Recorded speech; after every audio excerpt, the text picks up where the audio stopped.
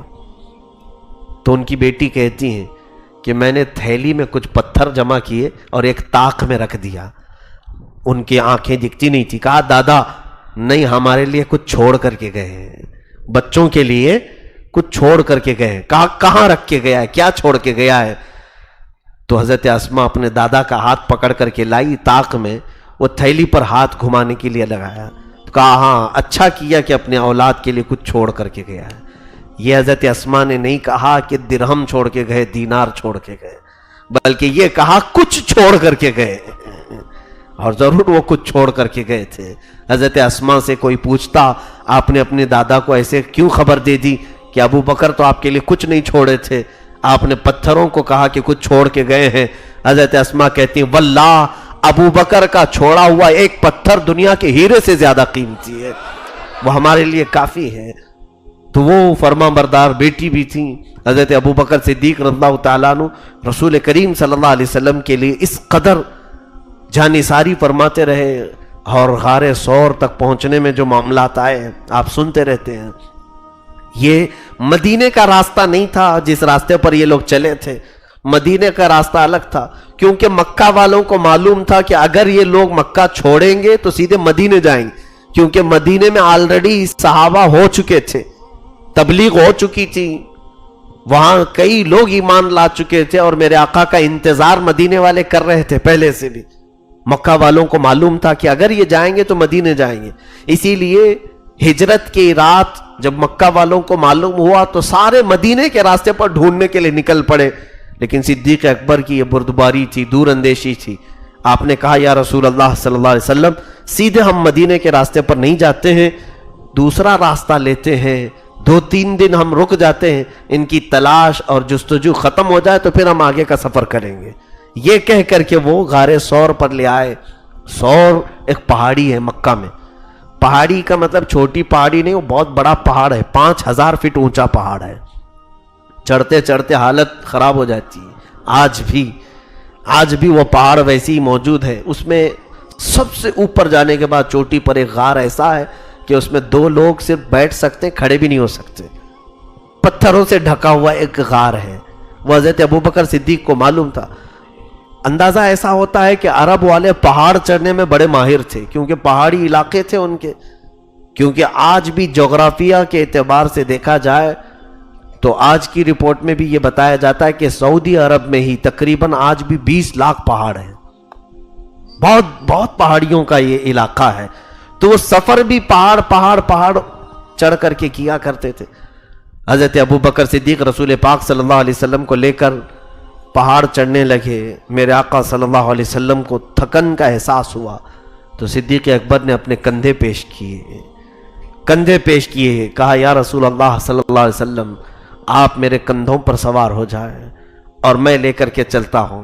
اندازہ کریں اس وقت میرے آقا صلی اللہ علیہ وسلم کی عمر پاک 53 سال کی ہے اور ابو بکر کی عمر 50 سال کی ہے۔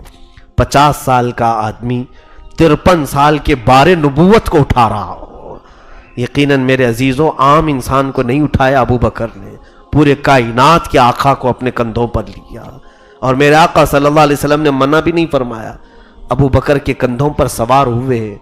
آج مجھے اندازہ ہے ایک چھوٹی سی تھیلی، ایک آدھا لیٹر کی بوتل، چھوٹی سی تھیلی میں 2 کیلے اور 1 سیب تھا۔ یہ ہم کو اوپر چڑھنے کے وقت بھاری پڑ رہے تھے۔ ہم سوچ رہے تھے کہ یہ تھیلی کہیں پر چھوڑ دیں، بوتل پکڑ کر کے چڑھنے میں یہ بھاری لگ رہا تھا۔ بیگ سامان تو دور کی بات، یہ تو راستے میں کھانے کے لیے جو لیے تھے 2 کیلے 1 سیب اور ایک آدھا لیٹر کی بوتل، یہ بھاری پڑ رہی تھی۔ اس دن اندازہ ہوتا ہے صدیق اکبر نے کیسی جانثاری کی ہے۔ میرے آقا صلی اللہ علیہ وسلم کو پورا اپنے کندھوں پر لے کر کے وہ 5000 فٹ کی اونچائی طے کی تھی۔ اور اتنا ہی نہیں، اس غار پر جانے کے بعد آپ نے خود اپنے ہاتھوں سے غار صاف کیا۔ اللہ کے حبیب صلی اللہ تعالیٰ علیہ وسلم کو غار میں لے کر اندر تشریف لائے، اور پھر وہاں وہ واقعہ بھی پیش آیا کہ آپ نے اپنی جان بھی حضور پر نثار کر دی۔ اسی لیے جان نثار آپ کو بار بار کہا جاتا ہے۔ کیسے کہ ایک زہریلا سانپ اس میں اندر داخل ہوتا ہوا آپ نے دیکھا تو اپنی ایڑی اس کے سامنے دبا دی، سانپ نے کاٹا، پھر بھی آپ پیر نہیں ہٹائے۔ رسول کریم صلی اللہ علیہ وسلم کی نیند جیسے بیدار ہوئی، آپ کا چہرہ پیلا پڑا ہوا تھا، ابو بکر کا جسم زہر سے پورا پیلا ہو رہا تھا۔ حضور پاک صلی اللہ علیہ وسلم نے پوچھا تو آپ نے کہا یا رسول اللہ، سانپ کاٹ رہا ہے۔ کہا ہٹاتے کیوں نہیں؟ کہا کہیں وہ آپ کو تکلیف نہ دیتے۔ اسی کو جانثاری کہتے ہیں کہ ہم اپنے اوپر مصائب لے لیں لیکن نام نبی پر حرف بھی آنے نہ دیں، کوئی انگلی بھی اٹھانے نہ پائے۔ وہ صحابہ کے اخلاق سے کچھ تو سیکھنا چاہیے۔ ہم پہلے آج اپنا آرام دیکھتے ہیں، بعد میں دیکھا جائے گا نبی کی بات کریں گے، اگر وقت ہے تو رسول کی بات کریں گے۔ انہوں نے جان اپنی وار دی۔ رسول پاک صلی اللہ علیہ وسلم نے فرمایا ابو بکر پیر ہٹاؤ، کوئی بھی موذی مجھے تکلیف نہیں دے گا، بلکہ وہ سانپ میری زیارت کا مشتاق ہے۔ وہ سانپ نے زیارت کی اور چلا گیا۔ اللہ کے حبیب صلی اللہ تعالیٰ علیہ وسلم نے اپنا تھوک شریف، اپنا لعاب ان کے پیر پر لگایا۔ حضرت ابو بکر صدیق فرماتے ہیں سانپ کا کاٹا ہوا پورا دور ہو گیا، پتہ ہی نہیں چلتا تھا، زہر کافور ہو گیا، ختم ہو گیا۔ رسول کریم صلی اللہ تعالیٰ علیہ وسلم ان کے ساتھ اس غار میں ہیں۔ اب جو یہاں واقعہ پیش آیا وہ یوں ہوا کہ کفار مکہ ڈھونڈتے ڈھونڈتے اس غار تک بھی پہنچ گئے، وہاں تک بھی آ گئے، کیونکہ قدموں کے نشان دیکھتے تھے لوگ اس وقت، اور اونٹ کی مینگنیاں دیکھتے تھے کہ اگر یہاں سے کوئی گیا ہے تو یہ علامت ہے سفر ہوا ہے کسی کا۔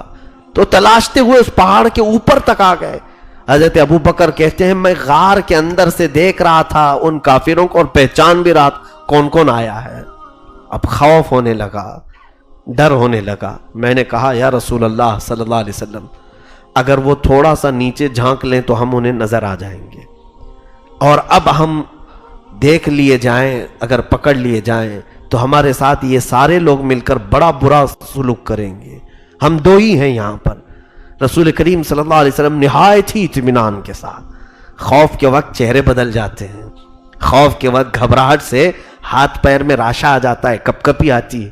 حضرت ابو بکر سے ایک سوال کرتے ہیں میرے آقا صلی اللہ علیہ وسلم، ابو بکر ان دو کے بارے میں تمہارا کیا خیال ہے جن کا تیسرا ساتھی اللہ ہو؟ حضرت ابو بکر صدیق نے کہا ان کی پوری دنیا کچھ نہیں کر سکے گی۔ میرے آقا نے فرمایا لا تحزن ان اللہ معنا، مت گھبرا، اللہ ہمارے ساتھ ہے، اللہ ہمارے ساتھ ہے۔ رب ذوالجلال نے حفاظت و صیانت بھی فرمائی، اور قرآن میں اس کا ذکر فرمایا اذ اخرجہ الذین کفروا ثانی اثنین اذ ہما فی الغار اذ یقول لصاحبہ لا تحزن ان اللہ معنا۔ یہ کیسے لوگ ہیں جن کے سفر کو بھی قرآن نے اپنے صفحات میں جگہ عطا کی ہے۔ صدیق اکبر اللہ تعالیٰ عنہ کے ان واقعات کو فرماتے ہیں جس دن میرے آقا نے فرمایا لا تحزن ان اللہ معنا، مت گھبرا، اللہ ہمارے ساتھ، فرماتے ہیں پوری موت تک پھر کسی معاملے میں مجھے خوف نہیں آیا، آخر عمر تک صدیق اکبر پھر کسی بھی چیز سے ڈرتے ہی نہیں تھے۔ آج اس جملے کی ہمیں ضرورت ہے۔ میں آج کہوں گا اے مسلمانوں مت گھبراؤ، اللہ ہمارے ساتھ ہے، اللہ ہمارے ساتھ ہے۔ لوگ یہ آج محسوس نہیں کر رہے ہیں، کیونکہ قرآن خود کہہ رہا ہے کان حقا علینا نصر المؤمنین، ہم نے اپنے اوپر لازم کر لیا ہے کہ ایمان والوں کی مدد کریں۔ قرآن میں اللہ فرماتا ہے وَلَا تَهِنُوا وَلَا تَحْزَنُوا وَأَنْتُمُ الْأَعْلَوْنَ إِن كُنتُم مُؤْمِنِينَ، تم گھبراؤ مت، پریشان مت ہو، تم ہی سب سے زیادہ کامیاب رہو گے اگر تمہارے اندر ایمان ہے۔ قَدْ أَفْلَحَ الْمُؤْمِنُونَ، اللہ فرماتا ہے ایمان والے سب سے زیادہ کامیاب۔ آج یہ جو چہرے ہیں ہم سے سوال کرتے ہیں، پھر یہ ظالموں کا ظلم، یہ کافروں کی شرارتیں، یا مشرکین کا ہمیں آنکھیں دکھانا، یہ سب کیا ہے؟ اس کا کل ملا کر کے ایک ہی جواب ہے میرے عزیز بھائی، کہ تو اپنے آپ میں محسوس نہیں کر رہا ہے کہ اللہ میرے ساتھ ہے۔ تم آج بھی ایمان کے اس ڈگر پر نہیں آ رہے ہو جس کی ضرورت ہے تمہیں۔ کسی صاحب نے مجھ سے آج یہی کہا تھا کہ آج لوگ پروٹیسٹ کرتے ہیں، احتجاج کرتے ہیں، پارلیمنٹ میں ہماری نمائندے نہیں ہیں اس لیے وہ جو چاہے وہ کر رہے ہیں۔ آج پارلیمنٹ میں ہماری سیٹیں نہیں ہیں، ہمارے نمائندے نہیں ہیں، اس لیے وہ جو چاہے وہ کر رہے ہیں۔ تو کسی حکیم نے بہت اچھے انداز میں کہا وہ سیٹیں تو چھوڑ دے پارلیمنٹ میں، جہاں تیری قسمت کے سارے فیصلے بدلے جاتے ہیں وہ سیٹیں مسجد کی ہیں، وہ تو خالی چھوڑا ہوا ہے، یہاں کی سیٹیں بھر دے پہلے۔ یہ ساری سیٹیں خالی پڑی ہوئی ہیں اور تم کہتے ہو وہاں سیٹیں ہماری نہیں ہیں۔ یہاں پوری کائنات کی قسمت بدلی جائے گی تمہاری ان سیٹوں سے۔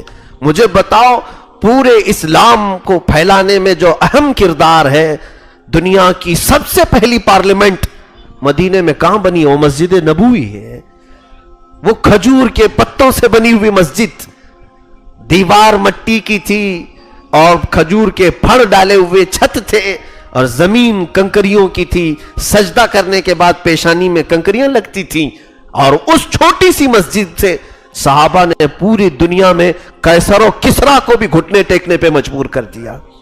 اس زمانے کی سپر پاور طاقتیں قیصر و کسریٰ کو بھی نیچے کر دیا کہ نہیں کیا؟ میرے عزیزوں وہ سیٹیں انہوں نے بھر دی تھیں، اس لیے کہ حدیثوں میں ملتا ہے جمعہ کا دن آتا، رسول پاک صلی اللہ علیہ وسلم جمعہ کے لیے آتے تو جانتے ہیں صحابہ سیٹیں کب سے پکڑتے تھے؟ جو فجر کی نماز میں آتا تو جمعہ تک کوئی نہیں اٹھتا تھا، انہوں نے وہ سیٹیں بھر دی تھیں، اس لیے اللہ تعالیٰ نے ان کو پوری کائنات میں بھر دیا تھا، اور ان کی طاقت اور ان کی قوت کے دبدبے تھے۔ حضرت ابوبکر صدیق رضی اللہ تعالیٰ عنہ کا وہ جملہ آپ کو میں آج اس لیے حوالے کر رہا ہوں کہ آج پھر سے آپ کہیں کہ گھبراؤ مت، اللہ ہمارے ساتھ ہے، اللہ ہمارے ساتھ ہے، تم ایک ہو جاؤ، متحد ہو جاؤ۔ حضرت ابوبکر صدیق رضی اللہ تعالیٰ عنہ اور رسول پاک صلی اللہ علیہ وسلم کی حفاظت اللہ نے کیسے کی؟ چھوٹی سی چیزوں سے، چھوٹی سی چیزوں سے۔ جب مولا حفاظت کرنا چاہے، اس غار پر ایک مکڑی نے جالا بن دیا، ایک کبوتری نے انڈے دے دیے، فوراً کے فوراً کافر وہاں تک بھی پہنچے غار کے منہ پر، انہوں نے دیکھا اور آپس میں بات کرنے لگے، ارے میاں یہاں تو مکڑی کے جالے ہیں، کبوتری نے انڈے دے دیے، اگر کوئی آدمی آیا ہوتا تو جالا ٹوٹا ہوا ہوتا اور کبوتری اپنے انڈے ادھر ادھر کر چکی ہوتی، بھاگ گئی ہوتی۔ تو یہی سوچ کر کے وہ وہاں تک پہنچ کر کے بھی واپس آئے، وہاں جا کر کے بھی واپس، بلکہ حضرت ابو بکر فرماتے ہیں وہ ہمارے غار کے ارد گرد کافی دیر تک گھومتے رہے، جس غار میں یہ دونوں بیٹھے ہوئے تھے اس غار کے ارد گرد گھومتے رہے۔ اور اعلیٰ حضرت فاضل بریلوی رحمۃ اللہ علیہ فرماتے ہیں جان ہے جان کیا نظر آئے، کیوں عدو گرد غار پھرتے ہیں، وہ سوئے لالا زار پھرتے ہیں، تیرے دن اے بہار پھرتے۔ اس نعت میں اعلیٰ حضرت نے بہت ہی اہم نکتہ ہمیں بیان کیا ہے، ان کافروں کو نظر کیوں نہیں آیا، رسول پاک صلی اللہ علیہ وسلم اور صدیق اکبر نظر کیوں نہیں آئے؟ وہ ایک بہت اہم فلسفہ ہے میرے عزیزو۔ آپ زندہ ہیں کہ نہیں؟ آپ بھی زندہ ہیں، لیکن آپ کو زندہ رکھنے کے لیے آپ کی جان ہے، لیکن جان کو دیکھا کہاں ہے آپ نے؟ جان کو دیکھا ہے آپ نے کیسی رہتی ہے؟ کالی ہے، سفید ہے، لمبی ہے، چھوٹی موٹی، کچھ نہیں پتا ہے آپ کو۔ جان کی اپنی کوئی شکل نہیں دکھتی ہے، لیکن وہ ہے جان۔ اور ہمارا عقیدہ ہے کہ میرے آقا جانے کائنات ہیں، کائنات کی جان ہے۔ اور اعلیٰ حضرت فرماتے ہیں وہ جان ہے، جان کیا نظر آئے، کیوں عدو کیوں دشمنوں گرد غار پھرتے ہیں، تم غار کے ارد گرد پھر رہے ہو، وہ پوری کائنات کی جان ہے وہاں پر۔ اور اللہ رب العزت اپنے نبی کا محافظ ہے، اپنے نبی کی حفاظت فرما رہا ہے۔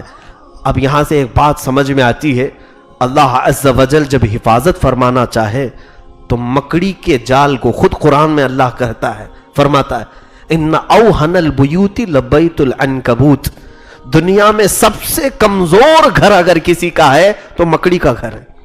حقیقت ہے نا، انگلی لگانے سے اس کا گھر ٹوٹتا ہے، جو پوری کائنات کا سب سے بڑا بادشاہ ہے۔ یہ میرے مولا کا دستور ہے، بہت بڑی طاقتوں کو بہت چھوٹی سی چیزوں سے بچاتا ہے، اور کبھی بہت بڑی طاقتوں کو بہت چھوٹی سی چیزوں سے مار بھی دیتا ہے۔ نمرود جیسے بڑے بادشاہ کو مچھر سے مار دیا، فرعون جیسے بہت بڑے غرور و تکبر میں مبتلا رہنے والے بادشاہ کو پانی سے ہلاک کر دیا، شداد کو ایک ٹھوکر سے مار دیا، ابو جہل کو کسان کے جو چھوٹے دو بچوں سے ختم کر دیا، صحابہ تھے وہ۔ یہ اللہ رب العزت کا دستور ہے۔ آج بھی یقیناً ہمارا یہ عقیدہ ضرور ہے کہ ابرہا جب ہاتھیاں لے کر کعبے کو ڈھانے آیا تو بدلے میں مولا نے ہاتھی ٹکر کے لیے نہیں بھیجے، چھوٹی سی ابابیل چڑیاں بھیجی۔ تو رب تبارک و تعالیٰ کے دستور میں ایسا ہے، اس کے معاملات میں ایسا ہے۔ آج بھی مولا کی حفاظت آئے گی، چاہے وہ ہماری حفاظت مولا مکڑی کے جال سے کرے، چاہے وہ ہماری حفاظت مولا پانی سے کرے کہ ہوا سے کرے، یا پھر مچھر کو کسی موذی کے ناک میں گھسا جائے، کرے گا حفاظت۔ لیکن تم پہلے یہ تو کہو کہ نہ گھبراؤ، اللہ ہمارے ساتھ ہے۔ اور جو مسلمان یہ کہے گا اللہ میرے ساتھ ہے تو پھر وہ گناہوں سے بھی بیزار ہوگا، کہ جس کا یہ عقیدہ ہے کہ میرے سونے میں میرا مولا مجھے دیکھ رہا ہے، میرے چلنے میں مجھے میرا مولا دیکھ رہا ہے، تو کیا دیکھتے وقت، اللہ کے دیکھتے وقت تم ننگا ہونا پسند کرو گے، بے حیا ہونا پسند کرو گے؟ آج تو حال یہ، میں آپ کو دیکھ رہا ہوں تو پیر نہیں پھیلا رہے ہو، آپ مسجد میں سو کر کے لیٹ کر کے کیوں نہیں سن رہے؟ آپ ادب کی تمیز کے دائرے میں بیٹھے ہوئے کیوں؟ یہ دنیا دیکھ رہی ہے، مولانا دیکھ رہے ہوں گے، خطیب دیکھ رہا ہے، ان کا دیکھنا تمہیں پورا ایکٹیو کیا ہوا ہے، اگرچہ نیند آ رہی ہے سنبھل کر کے بیٹھے ہوئے ہیں۔ تو جس دن دل میں یہ خیال آ جائے میرا مولا مجھے دیکھ رہا ہے، قسم رب ذوالجلال کی، کوئی اندھیریاں ہو تمہارا ہاتھ گناہ کی طرف نہیں بڑھے گا، کیسی بھی اندھیریاں ہو تمہاری آنکھیں خیانت نہیں کریں گی۔ یہ تصور اپنے اندر لاؤ۔ صدیق اکبر اللہ تعالیٰ عنہ کا یہی ایمان اور توکل تھا، بہت اعلیٰ یقین تھا۔ بہرحال میں جلدی سے آگے بڑھتا ہوں۔ حضرت ابو بکر صدیق رضی اللہ تعالیٰ عنہ کے جو اہم معاملات ہیں، رسول کریم صلی اللہ تعالیٰ علیہ وسلم جب ہجرت فرما کر مدینہ طیبہ تشریف لا رہے تھے، یہاں پر ایک اور معاملہ دیکھیں۔ جب سفر میں تھے تو حضرت ابو بکر کبھی حضور کے آگے چلتے تھے، کبھی پیچھے، کبھی دائیں، کبھی بائیں۔ رسول کریم صلی اللہ علیہ وسلم آپ سے پوچھتے کہ ابو بکر ایسا کیوں کر رہے ہو؟ عرض کہتے کہ آقا اگر کہیں کوئی تیر چلائے تو پہلے مجھ پر لگ جائے، میں بار بار ادھر ادھر ہوتا ہوں۔ رسول کریم صلی اللہ تعالیٰ علیہ وسلم جب مدینہ طیبہ کے قریب پہنچنے لگے، حضرت ابو بکر کا ایک عمل یہ بھی دیکھ لیں، جب قریب پہنچے مدینے والے سارے لوگوں نے حضور کو نہیں دیکھا تھا، کچھ صحابہ پہلے آئے جو بیعت عقبہ اولیٰ میں حضور صلی اللہ علیہ وسلم کے پاس 12 صحابہ نے بیعت کی اور وہ گئے مدینے میں، سب کو تبلیغ کیا، پھر 70 صحابہ آئے ان کو تبلیغ کیا۔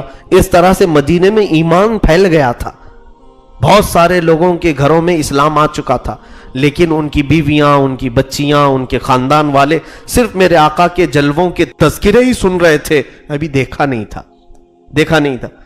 جب مدینے پہنچ رہے تھے حضرت ابو بکر صدیق رضی اللہ تعالیٰ، تقریباً یہ سفر 8 یا 9 دن کا تھا آپ کا، مکہ سے جو چلے تھے مدینے پہنچنے کے لیے۔ قبا میں آپ نے قیام فرمایا ہے، جو قبا اس وقت مدینے سے باہر کا علاقہ تھا۔ اب جب مدینے میں داخل ہونے کا معاملہ آیا، مدینے والے کیا کرتے تھے جانتے ہیں آپ؟ جیسی ان کو خبر ملی تھی کہ اللہ کا رسول مکہ سے نکل چکا ہے، تو روزانہ مدینے والے سنیت الوداع کی گھاٹیوں پر، اونچے ٹیلے تھے مدینے میں، وہاں سے سب دور سے آنے والے بھی دکھتے تھے، اس ٹیلے پر جا کر سارے مدینے والے جمع ہو جاتے تھے، دیکھتے تھے، صبح سے شام ہو جاتی تھی، پھر وہیں کھاتے پیتے تھے سب، وہ میلے کے شکل ہو گئی تھی۔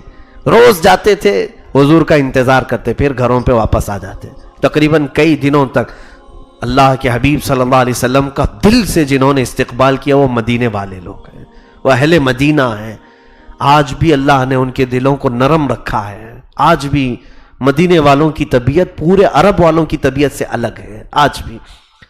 اور جب مدینے والے وہاں پہنچے، پھر ایک دن وہ آیا کہ جب دور سے 2 شکلیں انہیں نظر آنے لگی، ایک اونٹنی پیچھے چلی آ رہی ہے اور 2 لوگ پیدل چلے آ رہے ہیں، تو مدینے والوں نے پہچان لیا کہ یہ ضرور محمد صلی اللہ علیہ وسلم اور ان کے ساتھی ابو بکر ہیں، کیونکہ حضرت ابو بکر کے غلام عبداللہ انہوں نے پہلے ہی مدینے میں آ کر خبر کر دی تھی۔ اب دور سے جب 2 نظر آنے لگے، ان کا جوش، ان کا ولولہ ایسا تھا مدینے والوں کا، سارے کے سارے چوٹی پر چڑھ گئے اور بچیاں دف زور زور سے بجانا شروع کرتی ہیں، طلع البدر علینا من ثنیات الوداع وجب الشکر علینا ما دعا للہ داعی۔ ان بچیوں کی زبان سے کیا نکل رہا تھا جانتے آپ؟ وہ یہ کہتی تھی، اے لوگو، 14ویں کا چاند ہم پر طلوع ہو گیا ہے، سنیت الوداع کی گھاٹیوں سے 14ویں کا چاند ہم پر طلوع ہو گیا ہے، ہم پر تو اب شکر لازم ہو گیا کہ اللہ کی طرف بلانے والا ہمارے پاس آیا ہے۔ پوری کائنات کو چھوڑ کر میرا آقا رسول کریم صلی اللہ علیہ وسلم اگر کسی بستی میں جانا پسند کیے تو مدینہ تھی، مدینے کی طرف رخ کیا۔ مکہ کے علاوہ اور بھی تو شہر تھے، کہیں اور جاتے میرے آقا، مدینے کو پسند کیا۔ جب دور سے وہ دونوں دکھنے لگے، ادھر جوش، ولولہ، دف کی آوازیں آنے لگی، اس جانثار صحابی صدیق اکبر نے کیا کیا؟ اللہ اکبر! روایتیں بتاتی ہیں حضرت ابو بکر نے فوراً اپنا جبہ اتار دیا، اور جبہ اتار کے ساتھ میں کچھ تھا نہیں، اور رسول کریم صلی اللہ علیہ وسلم پر ایسے سایہ کرنے لگے، جیسے جھنڈا ہلاتے ہیں، حضور پر ایسے جبہ پکڑ کر کے سایہ کرنے لگے اور چلنے لگے۔ اللہ کے حبیب صلی اللہ علیہ وسلم نے پوچھا، اتنا لمبا سفر ہو گیا، مکہ سے چل کر مدینے، کڑی دھوپ میں بھی سفر ہوا، کہیں تم نے یہ جبہ سایہ نہیں کیا؟ یا مدینہ قریب آ رہا ہے، تم جبہ اٹھا کر سایہ کر رہے ہو؟ عرض کیا کرتے، سوچ تو دیکھو۔ کہتے یا رسول اللہ، یہ مدینے والے نئے لوگ ہیں، کہیں غلطی سے مجھے رسول نہ سمجھ لیں، بلکہ میں یہ ہلا کر کے انہیں بتا رہا ہوں کہ ساتھ میں آنے والا خادم ہے اور آقا یہ ساتھ چل رہا ہے۔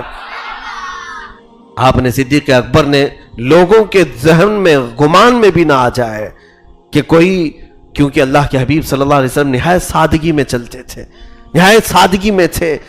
حضرت ابو بکر صدیق احترام کے لیے چیزیں بتاتے، اسی لیے بعض صوفیاء کرام نے فرمایا اللہ اور اس کے رسول سے ریلیٹڈ جو چیزیں ہیں ان کی عظمت کا احساس کرنے کے لیے غلاف ڈالو، کبھی چادر ڈال لو، کیونکہ عام نہ لگے۔ 100 قبریں ہیں، ایک اللہ کا ولی اس میں سویا ہے. چادر اسی لیے ڈالتے ہیں کہ پتہ چلے سب قبروں کی طرح نہیں، یہ اور قبر ہے، یہ اللہ والا ہے. یہ صدیق اکبر کے عمل سے ہمیں نظر آتا ہے. مسجدوں کو مینار کیوں لگاتے ہیں، گنبد کیوں بنا رہے ہیں؟ اس لیے کہ لوگوں کو یہ پتہ چلے سب گھروں کی طرح یہ گھر نہیں، یہ اللہ کا گھر ہے، اس کی شان الگ ہے.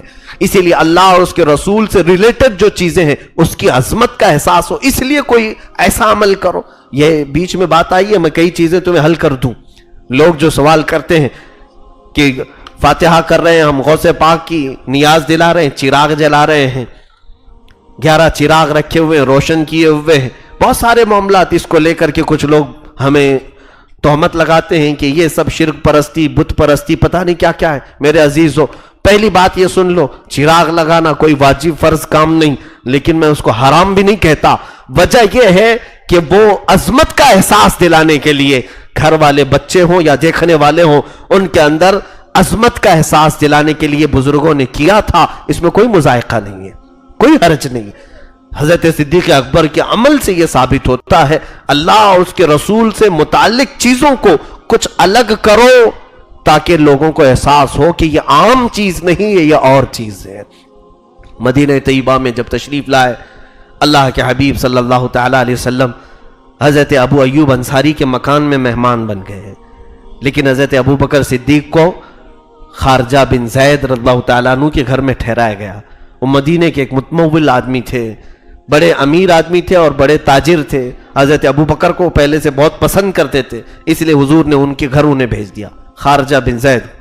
اب یہاں مدینے میں آنے کے بعد اللہ کے حبیب صلی اللہ تعالیٰ علیہ وسلم نے اب جو مدنی دور شروع ہوا، یہ 10 سال کا دور ایسا ہے جس میں ساری جنگیں ہوئی، بدر ہو کہ احد ہو کہ خندق ہو، جتنی جنگیں ہیں، حنین ہے، تبوک ہے اور فتح مکہ ہے، خیبر ہے، یہ ساری جو جنگیں ہوئیں وہ مدنی دور میں ہوئیں.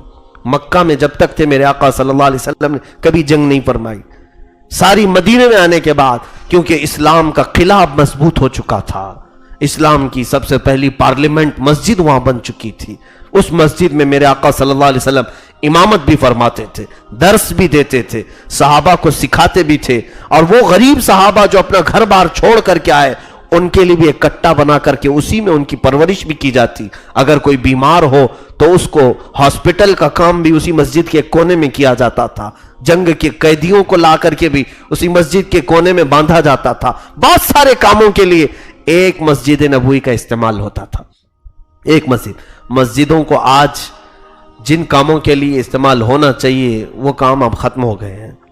بہرحال مسجدیں مرکز ہوا کرتی ہیں تبلیغ اور ہدایت کی. آج فرض نمازوں کے بعد تو مسجدیں بند ہیں، مسجدوں میں آج کچھ مل نہیں رہا ہے. لوگ بس فرض نماز کے لیے داخل ہوئے اور نکل گئے. ہمارے دین کی اصل بنیادیں مسجدوں سے تھی. مدرسے تو بہت بعد میں بنے ہیں، یونیورسٹیاں بعد میں بنی ہیں. اسلام کے جتنے بڑے بڑے فقہا کو آپ دیکھو گے، امام اعظم ابو حنیفہ کہاں پڑھے اور کہاں پڑھا ہے؟ پورے مسجد میں. امام شافعی، امام مالک، امام حنبل، یہ سارے لوگ مسجدوں میں پڑھے اور مسجدوں سے نکلے. مسجدوں میں ہی ان کی پوری زندگی بھی گئی. عزیزان گرامی، رسول پاک صلی اللہ علیہ وسلم نے مسجد نبوی کو بنایا تو اسلام کا ایک ایسا مرکز تھا جہاں سے ہر کام ہوتا تھا. مشورے وہاں ہوتے تھے، بلکہ بادشاہوں کو خط وہاں سے لکھے جاتے تھے. پوری دنیا میں اسلام کو پھیلانے کا جو نظم شروع ہوا مدینہ طیبہ سے. اب اللہ کے حبیب صلی اللہ علیہ وسلم کے 10 سالہ زندگی کے اختتام پر حضرت ابو بکر صدیق کے کچھ معاملات دیکھیں. وہ یار غار بھی ہیں، رسول کریم صلی اللہ علیہ وسلم کے ہم نشین بھی ہیں. بہت ساری باتوں کو میرے آقا کے وہ ایسے جانتے تھے. ایک بار حجۃ الوداع کے موقع پر حج کرنے کے لیے جب رسول پاک صلی اللہ علیہ وسلم نے 11 ہجری میں سارے صحابہ کو بلایا کہ سب لوگ احرام باندھو اور چلو حج کرنے کے لیے، سارے صحابہ حج کے لیے نکلے. یہ آخری حج تھا میرے آقا کا، لیکن کسی کو پتہ تھوڑی نہ تھا. حج کرنے کے بعد میرے آقا صلی اللہ علیہ وسلم نے اپنے خطبے میں فرمایا، اے میرے صحابہ غور سے سن لو میری اس بات کو، کیا خبر کہ میں اگلے سال حج کر سکوں گا کہ نہیں کروں گا. یہ جملہ تو حضور نے فرمایا اور پھر بشارت دی کہ اللہ نے قرآن کی آخری آیت بھی اتار دی. اليوم اکملت لکم دینکم واتممت علیکم نعمتی ورضیت لکم الاسلام دینا. آج اللہ نے تمہارا دین مکمل کر دیا، اپنی نعمتیں تمام کر دی اور تمہیں اسلام دے کر راضی ہو گیا. یہ آیت اتری، رسول پاک صلی اللہ علیہ وسلم نے صحابہ سے فرمایا کہ قرآن بھی کمپلیٹ ہو گیا. کتنے سال سے اتر رہا تھا؟ 23 سال سے، 23 ایئرس. قرآن کے اترنے کا جو مرحلہ ہے 23 سال تک چلا. جب آخری آیت آئی صحابہ خوش ہو گئے، قرآن کمپلیٹ ہو گیا، ہمارا دین مکمل ہو گیا. لیکن ابو بکر صدیق رضی اللہ تعالیٰ عنہ ایک کونے میں جا کر کے رونے لگے، رو پڑے.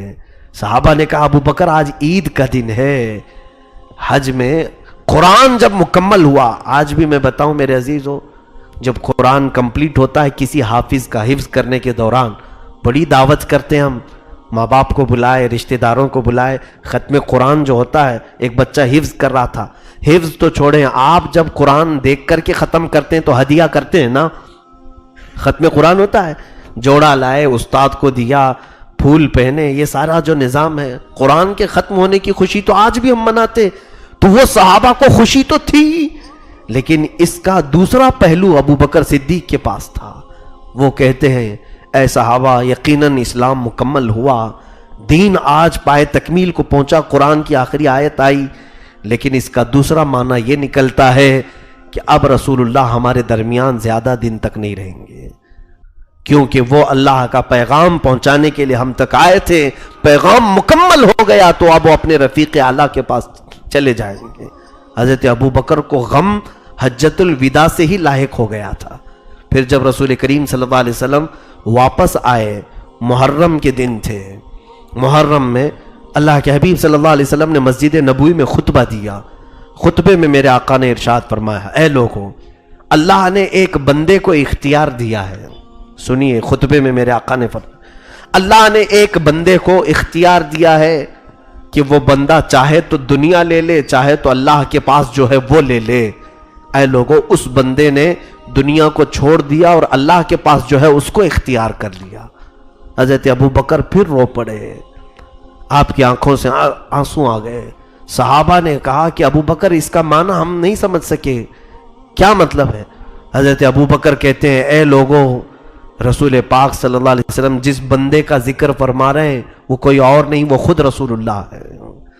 خود رسول اللہ ہے کہ اللہ نے انہیں خود اختیار دیا کہ آپ چاہیں تو پوری دنیا لے لیں یا چاہے تو اللہ کے پاس آ جائیں. حضور دنیا کبھی نہیں لیں گے، انہوں نے چھوڑ دیا اور اپنے رب کے پاس جانے کو پسند کر لیا.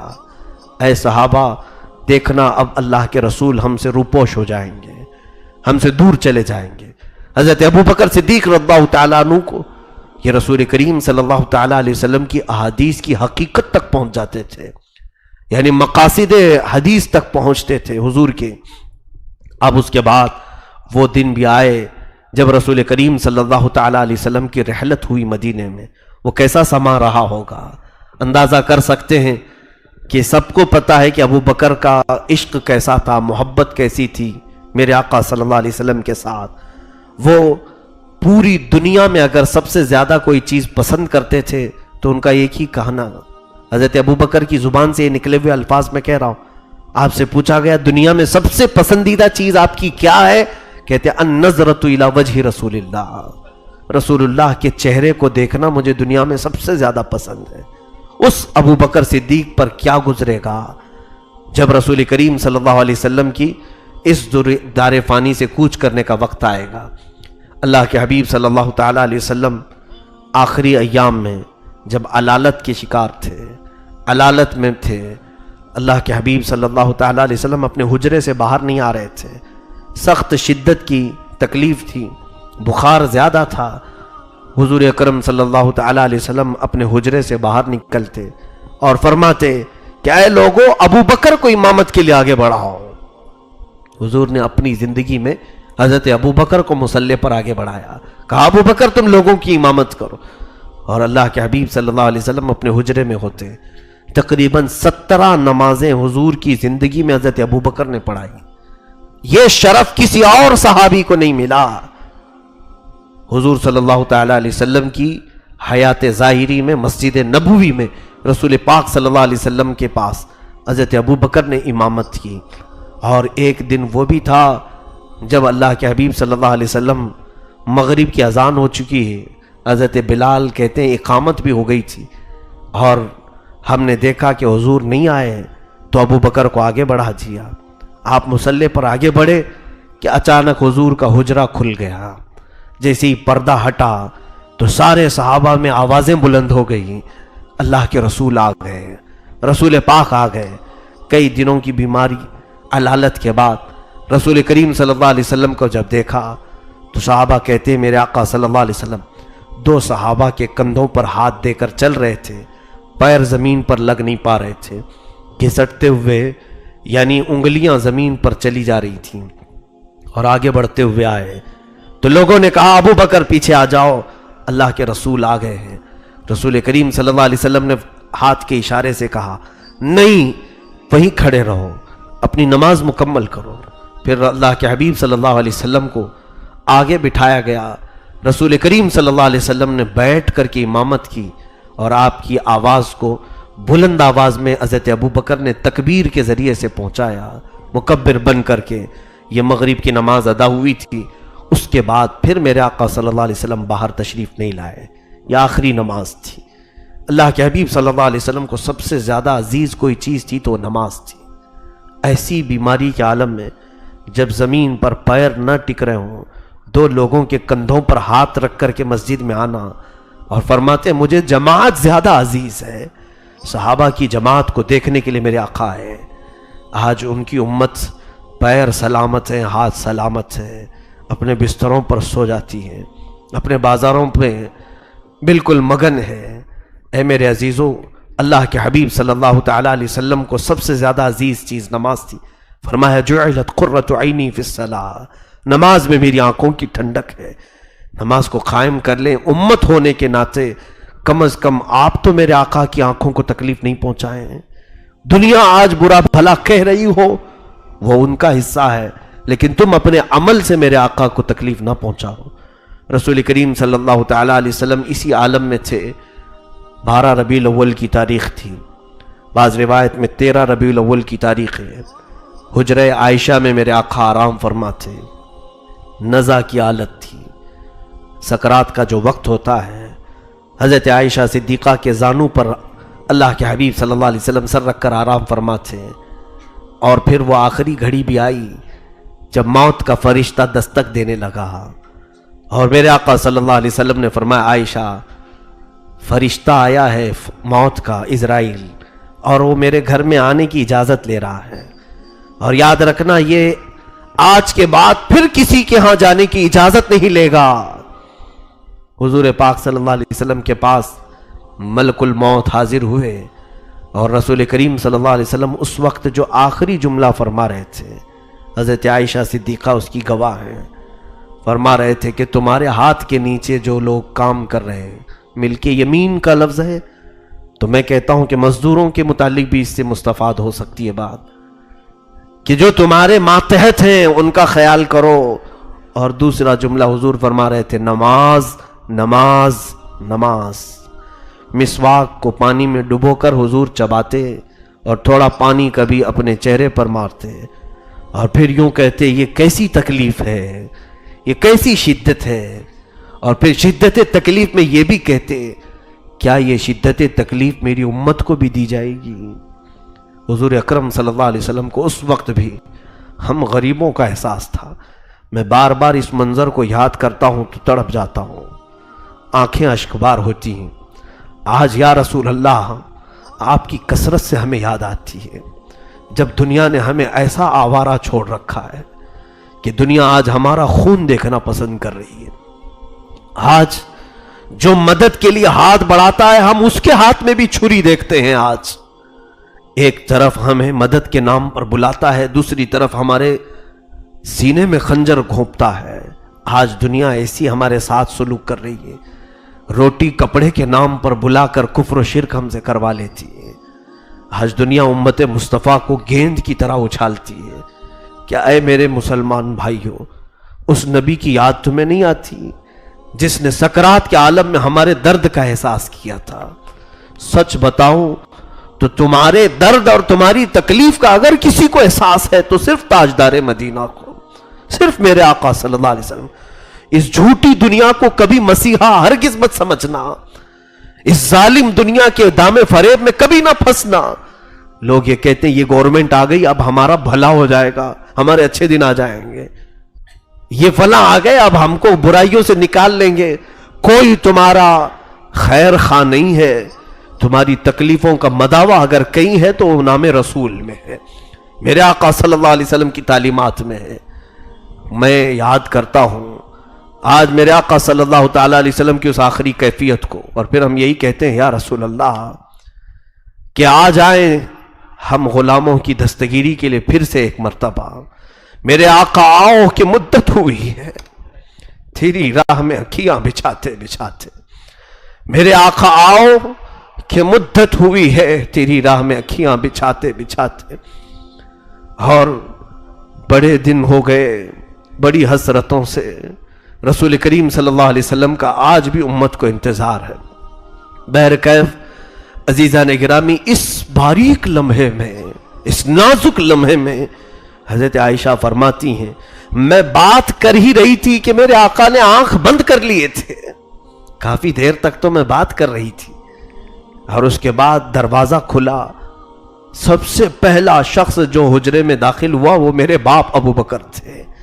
ابو بکر صدیق نے دیکھا رسول کریم صلی اللہ علیہ وسلم آرام کر رہے ہیں اور میں میرے نبی کے ساتھ بات کر رہی ہوں۔ حضرت ابو بکر سیدھے آئے اور کہا عائشہ تو بات کر رہی ہے رسول اللہ صلی اللہ علیہ وسلم سے، جبکہ رسول پاک صلی اللہ علیہ وسلم اپنے رفیق اعلیٰ کے پاس جا چکے ہیں۔ حضرت ابو بکر کی بات سن کر حضرت عائشہ کہتی ہیں ایسا مجھے لگا میرے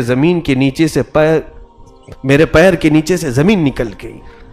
صدیق اکبر سیدھے آ کر اللہ کے حبیب صلی اللہ علیہ وسلم کے ماتھے کا بوسہ لیتے ہیں، پیشانی کا بوسہ لیا اور پھر فرمایا اے اللہ کے رسول اب اس کے بعد اللہ تعالیٰ دوسری موت کبھی آپ پر نہیں لائے گا، دو موتیں آپ پر نہیں جمع کرے گا، آپ نے حق ادا کر دیا، ادیت الامانہ وبلغت الرسالہ ونصحت الامہ، آپ نے امانتوں کو پورا کر دیا یا رسول اللہ، اپنی امت کو پوری خیر خواہی کے درس آپ نے دے دیے، اور جو کام اللہ نے آپ کو دیا تھا وہ سب آپ نے پہنچا دیا۔ کیسا صبر رہا ہوگا حضرت ابو بکر کے پاس، جو جان سے زیادہ جسے چاہتے ہیں وہ اپنے سامنے آنکھیں بند کر چکے ہوں۔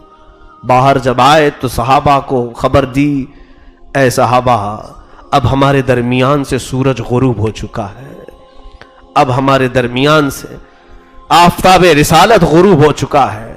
صحابہ کی کیفیتیں الگ تھی، جو جہاں تھے وہیں جامد و ساکت بیٹھے ہوئے تھے۔ حضرت عثمان غنی کو لوگ چونٹی کاٹتے تو بھی احساس نہیں ہوتا۔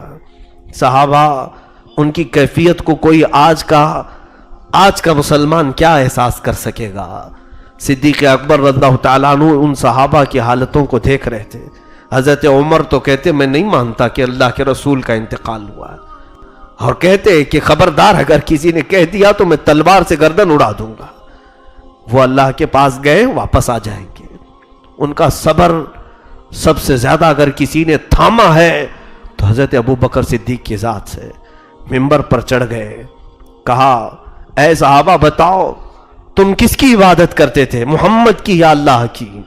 سبوں نے کہا ہم اللہ کی عبادت کرتے تھے اور محمد صلی اللہ علیہ وسلم اللہ کے رسول ہیں، اور آیت پڑھی وما محمد الا رسول قد خلت من قبلہ الرسل، محمد اللہ کے رسول ہیں، ان سے پہلے بھی بہت سارے رسول آئے، تو جو رسول کے بعد الٹے قدم واپس پھرے گا وہ اللہ کا کچھ نہیں بگاڑ پائے گا۔ پھر حضرت ابو بکر خطبے میں کہتے ہیں اے صحابہ جو اللہ کی عبادت کرتے تھے وہ اللہ کل بھی تھا آج بھی اور ہمیشہ رہے گا، تم اٹھو محمد صلی اللہ علیہ وسلم کے اس مشن کو لے کر آگے بڑھو۔ تو یہاں اسلام کی اس نبض کو آگے بڑھایا ہے صدیق اکبر نے، اور سب صحابہ کو کھڑا کیا، پھر نماز ہوئی۔ 2 دن تک رسول کریم صلی اللہ تعالیٰ علیہ وسلم کی نماز جنازہ پڑھی جاتی رہی۔ پیر کو وصال ہوا تھا، بدھ کو دفن ہوا۔ صدیق اکبر رضی اللہ تعالیٰ عنہ اتنے غمگین تھے لیکن اظہار نہیں کیا۔ کیونکہ آپ اس وقت سب کے لیے آئیڈیل تھے، سب کے لیے نمونہ تھے۔ اللہ کے حبیب صلی اللہ تعالی علیہ وسلم کے وصال کے بعد اب خلافت کے جو معاملات آئے، مہاجری اور انصار دو جماعتیں تھیں۔ حضرت ابوبکر کا رول مجھے یہاں بتانا ہے۔ مہاجرین وہ جو رسول اللہ کے ساتھ ہجرت کر کے آئے مکہ سے، انصار وہ جو مدینے میں تھے۔ تو حضور صلی اللہ علیہ وسلم کی وفات کے چند دن کے بعد ہی انصار صحابہ کی میٹنگ ہوئی، اس میں بنی ثقیفہ ایک جگہ ہے، وہاں پر میٹنگ ہوئی۔ اس میں حضرت سعد ابن عبادہ رضی اللہ تعالیٰ بیمار تھے اور بڑے صحابی تھے، انہوں نے سارے انصار صحابہ کو جمع کیا اور انصار صحابہ کی فضیلت میں بیان کیا، اے صحابہ تم انصار ہو، تم دنیا کی وہ قوم ہو جس قوم میں رسول اللہ آنا پسند کیے، تم رسول اللہ کے حامی و ناصر رہے ہو، رسول کریم صلی اللہ تعالی علیہ وسلم کی خلافت کے سب سے زیادہ حقدار تم ہو۔ انصار کو انہوں نے تبلیغ کی اور تقریر کی اور کہا دیکھو جب رسول کریم صلی اللہ تعالی علیہ وسلم نے اسلام کی دعوت دی تو ان کے شہر والوں نے ان کو بڑی تکلیفیں پہنچائی، لیکن مدینے والوں نے حضور کو نہیں تکلیف پہنچائی، حضور جہاں کہتے تھے ہم جنگوں کے لیے نکل جاتے تھے۔ تو رسول پاک صلی اللہ تعالی علیہ وسلم کی حمایت کرنے والے انصار سب سے زیادہ ان کی خلافت کے حقدار ہیں۔ تو یہاں انصار کی الگ میٹنگ ہوئی۔ حضرت ابوبکر تو انصار میں نہیں مہاجرین میں ہے نا۔ انصار کی جب یہ میٹنگ ہوئی تو کسی ایک صحابی نے یہ بھی پوچھا انصاریوں سے، انصاری کا مطلب وہ آج کی برادری انصاری مت سمجھ لینا، انصار صحابہ کی ایک جماعت ہے جنہوں نے رسول اللہ کی حمایت کی تھی مدینے میں۔ تو اس ایک صحابی نے پوچھا کہ اگر مہاجرین ہماری بیعت سے انکار کر دیں، ہماری خلافت کو نہ مانیں تو کیا کیا جائے گا؟ تو پھر ایک صحابی نے کہا ایسا کیا جائے مہاجرین میں سے ایک امیر بنائیں، انصار میں سے ایک امیر بنائیں۔ میں آج پوری تاریخ آپ کو بتا رہا ہوں کیسے خلافت ہوئی۔ تو یہ مشورہ ہوا تو پھر سارے صحابہ نے کہا ایسا نہیں ہوگا کہ بیک وقت دو امیر ہو جائیں، فتنہ بڑھ جائے گا، فتنہ بہت بڑھ جائے گا۔ پھر جب یہ میٹنگ ہو رہی تھی حضرت عمر رضی اللہ تعالیٰ عنہ کو خبر ہوئی کہ انصار اپنے آپس میں میٹنگ کر رہے ہیں اور خلافت کے وہ اپنے آپ کو حقدار سمجھ رہے ہیں اور ان میں ہی کوئی خلیفہ ہونا چاہیے۔ تو حضرت عمر نے اس باریک مسئلے کو سلجھانے کے لیے حضرت ابو بکر حضرت ابو عبیدہ بن جراح کے ساتھ وہاں پر آ گئے۔ ابھی انصار کا فیصلہ نہیں ہوا تھا تو حضرت ابو بکر صدیق کھڑے ہوئے، کہا کہ اے انصار تمہاری حمایت سر آنکھوں پر، تم نے جو رسول اللہ صلی اللہ علیہ وسلم کی نصرت و حمایت کی تم اس میں سب سے زیادہ افضل ہو۔ جب رسول اللہ کے شہر والوں نے ان کا ساتھ چھوڑا تو تم نے ان کی حمایت کی، حضور نے جو تبلیغ کی اس کو تم نے ایکسیپٹ کیا۔ لیکن اے انصار مہاجرین کا اس بات میں اور زیادہ مقام ہے کہ جس وقت اللہ کے حبیب صلی اللہ علیہ وسلم نے قرآن کو شروع کیا سب سے پہلے مہاجرین مکہ والے ہیں جنہوں نے قرآن کو سنا اور اس کو ایکسیپٹ بھی کیا۔ جو یہاں مہاجرین ہیں وہ رسول اللہ صلی اللہ علیہ وسلم کے ساتھ مکہ کی ساری مشقتیں اور مصائب برداشت کیے ہوئے لوگ ہیں، اور پھر حضور صلی اللہ علیہ وسلم کے خاندان والے ہیں۔ قریش پورے عرب میں سب سے اعلیٰ خاندان ہے، لہٰذا ایسا کرو کہ قریش خاندان میں سے کوئی امیر ہو، خلیفہ ہو، کیونکہ رسول اللہ کا وہ خاندان ہے، اور انصار اس کے وزیر ہو کہ وہ امیر وزیروں سے پوچھے بغیر کوئی کام نہ کرے۔ حضرت ابو بکر صدیق نے جب یہ مشورہ دیا پھر کسی صحابی نے انصاری نے یہ کہا کہ دو امیر بنا لیے جائیں، ایک مہاجرین میں سے ایک انصار میں سے۔ حضرت عمر نے کہا ایک میان میں دو تلواریں نہیں آ سکتی، یہاں فتنہ ہو جائے گا۔ تو پھر رائے اس پر جمع ہوئی، اختلاف یہ بظاہر دیکھنے میں لگ رہا تھا لیکن وہ اپنے معاملات کو سلجھا رہے تھے۔ تبھی ایک صحابی حضرت بشیر رضی اللہ تعالیٰ عنہ وہ کھڑے ہوئے، انہوں نے کہا اے انصار ہم نے جو کچھ بھی رسول اللہ کے ساتھ کیا، ان کے ساتھ جہاد میں شریک ہوئے، ان کے ساتھیوں کو گھر دیا، مدینہ ان کے لیے کشادہ کیا، یہ سارے کام ہم نے خلافت اور کرسی کے لیے نہیں کیے، اللہ اس کے رسول کو راضی کرنے کے لیے۔ اس صحابی نے پورا رنگ بدل ڈالا۔ سارے صحابہ جو انصار تھے سبوں نے کہا یہ بالکل حق کہہ رہے ہیں، ہم نے جب رسول اللہ پر ایمان لائے تو ہمارے وہم و گمان میں بھی یہ نہیں تھا کہ حضور کے بعد ہم کرسی پر بیٹھیں گے، حضور کے بعد ہم خلافت کو لیں گے۔ ہم نے تو خالص اللہ اس کے رسول کو راضی رکھنے کے لیے حضور صلی اللہ علیہ وسلم کی نصرت و حمایت کی تھی۔ تو اس صحابی کی تقریر کا ایسا اثر ہوا کہ وہ سارے انصار نے کہا ہم سب اس بات پر اتفاق کرتے ہیں کہ رسول اللہ کے خاندان میں سے ہی، قریش میں سے ہی کوئی خلیفہ ہو جائے۔ تو حضرت ابو بکر سب سے پہلے آگے بڑھے اور کہا، حضرت عمر کا ہاتھ لے، حضرت ابو عبیدہ بن جراح کا ہاتھ لیا اور کہا ان دونوں کو، انصار اور مہاجرین پورے صحابہ تھے، سب کے بیچ میں آگے بڑھا دیا، کہا میں ان دونوں سے راضی ہوں، عمر سے، ابو عبیدہ سے، ان دونوں میں کسی ایک کو چوائس کر لو اور خلیفہ بنا دو۔ انصار اور مہاجرین میں کس نے اعلان کیا؟ ابو بکر صدیق نے۔ تو حضرت ابو بکر نے جب ان دونوں کو لا کر کھڑا کیا کہ میں ان سے راضی ہوں، کیا تم سب لوگ ان سے راضی ہو؟ تو سبوں نے کہا عمر کے بارے میں بھی کسی کو کلام نہیں، ابو عبیدہ کو حضور نے امین الامت کہا ہے، میری پوری امت کا امانت دار ابو عبیدہ کو کہا ہے۔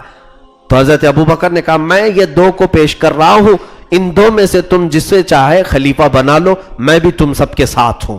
جب حضرت ابو بکر کا اعلان سارے لوگوں نے سنا، انصار اور مہاجرین نے، حضرت عمر آگے بڑھتے ہیں اور حضرت ابو عبیدہ آگے بڑھتے ہیں، سیدھے حضرت ابو بکر کو لا کر کے کہتے ہیں اے انصار و مہاجرین، سب ہم دونوں سے راضی ہیں اور ہم دو ابو بکر کی خلافت سے راضی ہیں، تم سب کا کیا کہنا ہے؟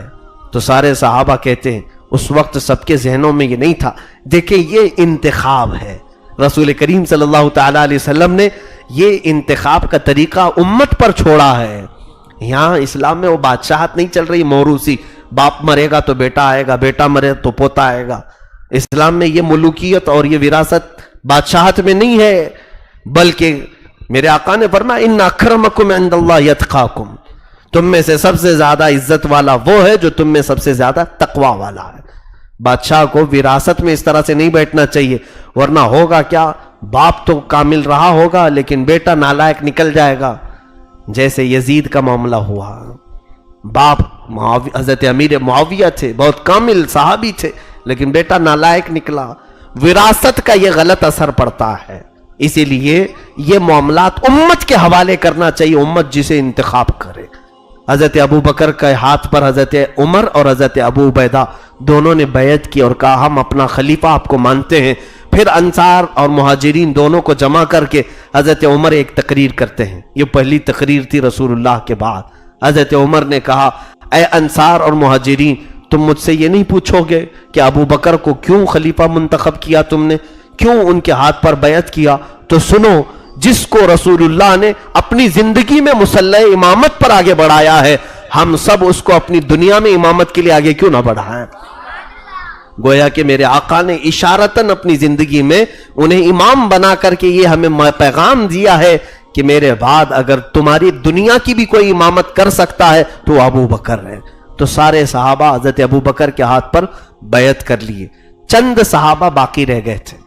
کچھ نزاع ہے، کچھ چیزیں اعتراضات ہیں جو اس زمانے میں بہت پھیلیں گے، کیونکہ پہلے ہماری تقریریں ہوتی تھی موٹی موٹی باتیں بتا کر کے آپ کو رخصت کر دیں، ابھی سوشل میڈیا کا زمانہ ہے، کیونکہ سارے مناظرے واٹس ایپ فیس بک میں ہوتے ہیں اور پتہ نہیں کہاں کہاں کی بخاری بخارا سب لاتے ہیں، اس میں کوئی آتھینٹک ثبوت نہیں ہوتے، بول دیتے ہیں کہ بخاری میں، بخاری اصل بخاری میں تلاش کرے تو ہوتی بھی نہیں ہے۔ ایسی بہت ساری تشویش سنیوں کے دماغ میں ڈالے جانے کے ابھی موسم چل رہا ہے، اس لیے میں لگے ہاتھوں آپ کو کہوں گا، حضرت ابو بکر صدیق کے ہاتھ پر حضرت علی نے بیعت نہیں کیا۔ یہ شوشہ چھوڑتے ہیں لوگ، حضرت علی آپ نے بیعت نہیں کیا، حضرت زبیر اللہ تعالیٰ نے بیعت نہیں کیا، کچھ اور صحابہ تھے کیونکہ وہ موقع پر حاضر نہیں تھے۔ اور پھر حضرت زبیر بن عوام حضور صلی اللہ علیہ وسلم کے پھوپھی زاد بھائی ہیں، وہ بھی قریش میں سے، ان کا اپنا موقف تھا، ان کی رائے یہ تھی کہ حضرت علی کو خلیفہ بنایا جائے، ان کی اپنی رائے تھی، سارے صحابہ کی نہیں۔ حضرت علی رضی اللہ تعالیٰ عنہ، حضرت زبیر خلافت حضرت ابو بکر صدیق کی جب اعلان ہوا تو بیعت شروع میں نہیں کیے، بعضوں نے لکھا ہے کہ 40 دن گزر گئے، حضرت ابو بکر ان دونوں کو طلب کیے، ان سے پوچھا حضرت زبیر اور حضرت علی رضی اللہ تعالیٰ عنہ سے کہ آپ دونوں اگر حق سمجھتے ہوں اپنی خلافت کا تو یہ میری ذمہ داریاں لیں اور آپ اس کو نبھائیں۔ حضرت علی اور حضرت زبیر رضی اللہ تعالیٰ عنہ اسی وقت کہتے ہیں نہیں اے خلیفہ رسول اللہ، اے اللہ کے رسول کے خلیفہ، ہم آپ کو اپنا امیر اور اپنا امام تسلیم کرتے ہیں۔ انہوں نے بھی بیعت کی۔ یہ تاریخ کی سچائیاں بتاتی ہیں۔ چند دنوں کی تاخیر جو ہوئی اس کے وجوہات الگ ہو سکتے ہیں، وہ کسی اور موقع پر عرض کروں گا۔ اب یہاں جو کچھ چیزیں پیش کی جاتی ہیں، صدیق اکبر رضی اللہ تعالیٰ عنہ کی خلافت کا کل زمانہ 2 سال 3 مہینے تھا۔ کتنے؟ 2 سال 3 مہینے آپ خلیفہ رہے۔ حضرت ابو بکر صدیق رضی اللہ تعالیٰ عنہ جیسے ہی خلیفہ بنے ساری باغ ڈور آپ نے سنبھال لی، اور بیک وقت کئی محاذ پر آپ نے ایسا رویہ پیش کیا، اللہ اکبر۔ رسول کریم صلی اللہ علیہ وسلم کی وفات کے بعد کئی فتنے اٹھ گئے، کچھ لوگ مرتد ہو گئے، اسلام چھوڑ کر چلے گئے، یعنی وہ مرتدین، وہ ایک جماعت بن گئی۔ کچھ ایسے لوگ جو زکوٰۃ کا انکار کرنے لگے، مسلمان تھے، ساری چیزیں مانتے ہیں لیکن ہم زکوٰۃ نہیں دیں گے، زکوٰۃ ہم رسول اللہ کے پاس دیتے تھے، اب ان کے بعد نہیں دیں گے۔ ایک جماعت وہ تیار ہوئی۔ ایک جماعت جس کو حضرت اسامہ بن زید کی سپہ سالاری میں حضور نے اپنے حیات میں ہی بھیجا تھا۔ حضرت اسامہ بن زید یہ ایک بڑا لشکر لے کر کے جا رہے تھے ملک شام کی طرف، لیکن ابھی مدینے سے باہر ہی تھے کہ حضور کی وفات کی خبر آ گئی، تو وہ بیچ میں سے ہی لشکر واپس آ گیا تھا۔ تو حضرت ابو بکر صدیق نے اس لشکر کو بھی بھیجا۔ صحابہ کہہ رہے تھے اے ابو بکر، اس وقت کئی معاملات ہیں، دیکھیں ملک کو کئی حالات درپیش ہیں۔ ایک طرف اچھا، چوتھی مقام پر کچھ جھوٹے نبی پیدا ہو گئے تھے، اسود عنسی، مسیلمہ کذاب، یہ وہ لوگ ہیں جنہوں نے اپنی نبوت کا اعلان کر دیا، محمد کے بعد ہم نبی ہیں۔ وہ اپنے کچھ لوگوں کو، حواری مواریوں کو جمع کر کے اپنی نبوت کا اعلان کر گئے تھے۔ صدیق اکبر کے پاس 4 محاذ تھے، اور ویسے حالت میں حضرت اسامہ بن زید کو ایک بڑا لشکر دے کر کے بھیج رہے جہاں رسول اللہ نے بھیجا تھا۔ صحابہ نے کہا اس لشکر کو روک لیں، ہم اسود عنسی، مسیلمہ کذاب، ان کے ساتھ مقابلہ کرنے میں صحابہ کی جماعت کا استعمال کریں گے، اور ایک طرف مرتدین ہے جو اسلام چھوڑ کر کے گئے، فتنہ مچا رہے ہیں، ایک طرف زکوٰۃ کا انکار کرنے والے، ان سے نپٹیں گے، اسامہ بن زید کو روک دیں۔ صدیق اکبر نے کیا کہا جانتے ہو؟ میں ہوتا کون ہوں؟ جس لشکر کو رسول اللہ نے بھیجا میں کیسے روک سکتا ہوں؟ اسامہ بن زید کو جب ان کی عمر تقریباً 19 سال کی تھی، حضور صلی اللہ علیہ وسلم نے انہیں سپہ سالار اپنی زندگی میں بنایا تھا، اسامہ بن زید کو۔ اب وہ گھوڑا لے کر کے آگے بڑھے تو صحابہ نے ایک مشورہ اور بھی دیا کہ ان کے علاوہ کسی بڑے صحابی کو سپہ سالار بنا دے۔ صدیق اکبر نے کہا ہرگز نہیں، جس کی سپہ سالاری رسول اللہ نے بنائی ہے، ابو بکر اس کو رد نہیں کر سکتا۔ اور اس کے بعد اسامہ بن زید کو گھوڑے پر بٹھایا اور ان کے گھوڑے کی رسی پکڑ کر کے خود چلنے لگے، مدینے کے باہر تک لائے اسامہ بن زید کو بٹھا کر کے گھوڑے میں۔ کہاں حضرت ابو بکر کی عمر 60 سال کی اور ان کی عمر 19 سال کی، ہاں ان کو گھوڑے پر بٹھا کر چلنے لگے، پورا لشکر اسلام پیچھے چل رہا۔ کئی مرتبہ وہ اتر پڑے گھوڑے سے اسامہ بن زید، کہا اے خلیفہ رسول، گستاخی نہ ہو جائے، میں گھوڑے پر سوار ہوں اور آپ میرے گھوڑے کی نکیل پکڑ کر چل رہے ہیں۔ حضرت ابو بکر نے کہا اسامہ بیٹھ جاؤ، اس گھوڑے کی پیٹھ پر تجھے رسول اللہ نے بٹھایا ہے، اس پشت پر تجھے اللہ کے رسول نے بٹھایا ہے۔ یا اور بات ہے، خلافت کے کاموں کی وجہ سے میں تمہارے لشکر میں شریک نہیں ہو پا رہا ہوں، تمہارے لشکر میں شامل نہیں ہو پا رہا ہوں، تو میں نے یہ سوچا کہ چند قدم تمہارے گھوڑے کی نکیل پکڑ کے ہی چلوں تاکہ قیامت کے دن اس لشکر کے ساتھ چلنے والوں میں میرا نام بھی آ جائے۔ سپہ سالار کے گھوڑے کی نال پکڑ کر کے چلا تھا۔ یہ صدیق اکبر کے خیالات تھے۔